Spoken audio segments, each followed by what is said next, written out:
छान आपली आंबट घारी बनवून रेडी आहे। कलर टेक्स्चर तुम्ही बघू शकाल, खूप टेस्टी आणि यम्मी अशा ह्या लागतात। नमस्कार मंडळी, साधनाज फूडी कुकिंग रेसिपी चॅनलमध्ये तुम्हा सर्वांचं खूप छान मनापासून स्वागत आहे। तर आज आपण बनवत आहोत उरलेल्या भातापासून किंवा खिचडीपासून छान भन्नाट असा नाश्त्याचा प्रकार। रेसिपीला सुरुवात करूया। मग रेसिपीला सुरुवात करूया। इथे खिचडी बनवलेली होती, तर ती उरलेली खिचडी आहे, तर ते मी याच्यामध्ये घालून घेते। बाउलमध्ये आपण खिचडी घालून घेऊया। खूप असा टेस्टी असा नाश्ता होता हा, खूप पण बघा।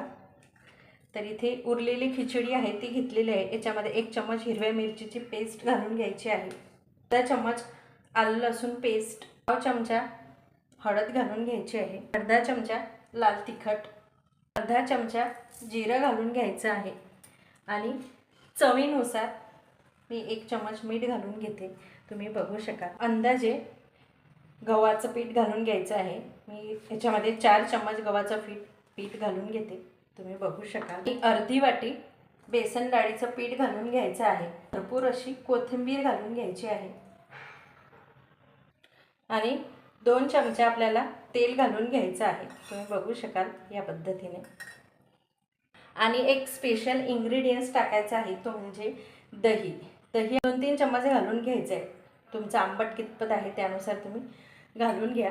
मग आता हे सर्व मिश्रण आपण छान मिक्स करून घेऊया, एकजीव करून घेऊया। तुम्ही बघू शकाल ह्या पद्धतीने खूप टेस्टी आणि भन्नाट असा आंबट घारी तुम्ही पराठेही बनवू शकाल। जर तुम्हाला तळलेला पदार्थ आवडत नसेल तर तुम्ही पराठेही याचे छान भाजून घेऊ शकता तेल वगैरे लावून। चला तर मग तुम्ही बघू शकाल छान आपला गोळा मळून झालेला आहे। वरती झाकण ठेवूया आणि 1 तास आपल्याला हे पीठ मुरवत ठेवायचं आहे। चला तर मग इथे मी तेल गरम करायला ठेवलेलं आहे, तुम्ही बघू शकाल। आणि प्लास्टिकला मी तेल लावून घेते आणि गोळा असा ठेवून दिलेला आहे प्लास्टिकवरती, तुम्ही बघू शकाल। अशा हाताने किंवा लाटण्यानेही ही आंबट घारी लाटू शकता। आंबट घारी झालेली आहे लाटून, वरती छान असं होल करायचं आहे आणि तेल गरम झालेलं आहे, तर आपण तळून घेऊया। तुम्ही बघू शकाल या पद्धतीने खूप टेस्टी आणि टेम्पटिंग अशी ही आंबट घारी लागते। पलटून घेऊया आंबट घारी, तुम्ही बघू शकाल।